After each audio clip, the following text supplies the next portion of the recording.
السلام عليكم ورحمة الله وبركاته. ازيكم يا حبايبي؟ عاملين ايه؟ يا رب تكونوا بخير وصحة وسعادة ان شاء الله. النهاردة كده هنكمل مع بعض تجهيزات رمضان، وهنجهز مع بعض خلطة المحشي الجبارة. طبعا هتسهل علينا في رمضان كتير، هتسهل علينا وقت ومجهود. فطبعا هنعملها كده مع بعض ونحطها في الفريزر ساعة ما نحتاجها هنلاقيها. هنقفل كده مع بعض بتاع 6 أو 7 أكياس، يعني 6 أو 7 أكلات محشي بكل سهولة. يدوب بس هنطلع الكيس يفك وهنضيف عليه الرز. فهنبتدي كده مع بعض ونقول بسم الله. معايا كده كمية حلوة من البصل، طبعا انا غسلاه، قشرته وغسلته وقطعته كل بصلاية كده 3 أو 4 حتات، وحطيتها في الكبة وفرمتهم بقهم بالشكل ده. فهنبتدي بقى كده نجيب مع بعض حلة، وهجيب واستنى لما تنشف خالص، وهبتدي احط فيها الزيت بالشكل ده، وهبتدي انزل عليها بالبصلة. طبعا محطتش كمية البصلة كلها عشان كانت كتيرة، بس هجيب حلة تانية طبعا جنبها كده، وهحط برضو فيها زيت وهحط فيها البصلة. وهبتدي كده اقلب لحد ما البصلة تاخد اللون الاصفر الفاتح، مش عايزاها تغمق، تبقى البصلة لونها اصفر فاتح كده بالشكل ده. طبعا الحلة التانية اللي انا حطيت فيها كمية من البصل والزيت برضو هعمل فيها. طبعا انا حطيت كده الطماطم اللي انا ضربها في الخلاط، ودي برضو هضيف لها دلوقتي الطماطم. طبعا اللون الاصفر الفاتح اللي انا بقول عليه هو اللي ظاهر قدامكم ده. ماشي، هبتدي بقى كده اضيف لها الطماطم اللي انا عصراها بالشكل ده، وهبتدي طبعا اسيبها بقى لحد ما ما تتسبك.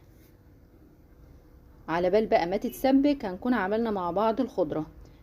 هنجيب كده مع بعض الخضرة، عبارة عن كزبرة وبقدونس وشبت. طبعا كنت جايبة عشان هما كانوا كمية، كنت جايبة ب10 جنيه، فقطعوا معايا كمية حلوة ما شاء الله. هبتدي طبعا بقى اقطعهم كده بالشكل ده. طبعا انا كنت غسلها كويس ومنشفاها تمام، وتستنوا لحد ما المية بتاعتها تبقى بيضة، عشان الخضرة بتبقى مليانة طينة كتير. هخلص الكمية كلها على نفس الشكل. ماشي، طبعا هنا كانت الطماطم خلاص اتسبكت يعني. ماشي، انا بس بديها كده تقليبة. والزيت لو انتوا شايفينه طبعا جاي على حروف الحلة، فده دليل على ان هي كده خلاص اتسبكت ومية مية. ماشي، هضيف بقى بعد كده الخضرة.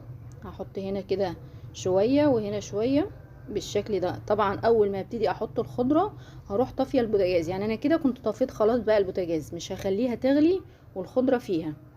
ماشي، انا كده طفيت طبعا وهسيبها لحد ما تبرد. وضفت برضو للحلة التانية الخضرة وهسيبها لحد ما تبرد، مش هينفع اعبيها لما تبقى باردة خالص. ماشي بالشكل ده.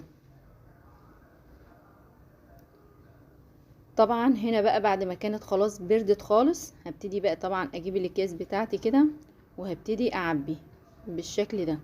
طبعا خلطة المحشي دي هتوفر علينا وقت ومجهود وتعب. يعني المحشي كمان من الحاجات اللي بتاخد وقت، فلما تكون دي جاهزة معانا بصراحة هتسهل كتير قوي. وخصوصا يعني لو انا عاملة مثلا منها كمية حتى، يعني 5 اكياس 6 اكياس، يعني يعتبر 5 أو 6 أكلات من المحشي من غير ما احس بيها. الحاجة لما بتبقى موجودة في الفريزر بتسهل علينا بصراحة كتير قوي. وهبتدي طبعا كده اربطها بالشكل ده. طبعا الاكياس دي كانت كبيرة، مش صغيرة، اكياس لبن بس من الكبيرة، عشان لو حبينا بقى يعني نعمل محشي، نعمل سجق، نعمل كوسة بتنجان فلفل، يبقى برضو معايا كمية كويسة كده في الكيس.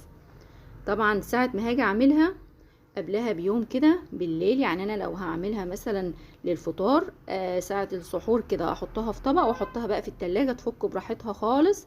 على بال بقى ما يجي تاني يوم هتكون فكت، يا دوب بقى هطلعها احطها في الحلة تسيح كده وتفك، وهروح ضايفة عليها الرز واقلب وابتدي احشي عادي جدا. دي كده كانت الحلة التانية. انا كنت طبعا عاملة حلتين زي ما كنتوا شايفين بالشكل ده. هما طلعوا معايا 6 اكياس، والسابع ده كان يعتبر نص كيس يعني. قلت بقى لو انا عملت حاجة بسيطة ابقى اعمل بيه. وطلعوا طبعا معانا بالشكل ده ما شاء الله. يا ريت يا جماعة بقى تشوفوا الفيديو للاخر، ان شاء الله هيعجبكم باذن الله. واللي اول مرة يشوفنا يعمل اشتراك في القناة ويفعل زر الجرس على كل، عشان كل اشعاراتنا الجديدة توصله باذن الله. واوعوا تنسوا اللايك وتعليق حلو كده منكم يفرحني باذن الله.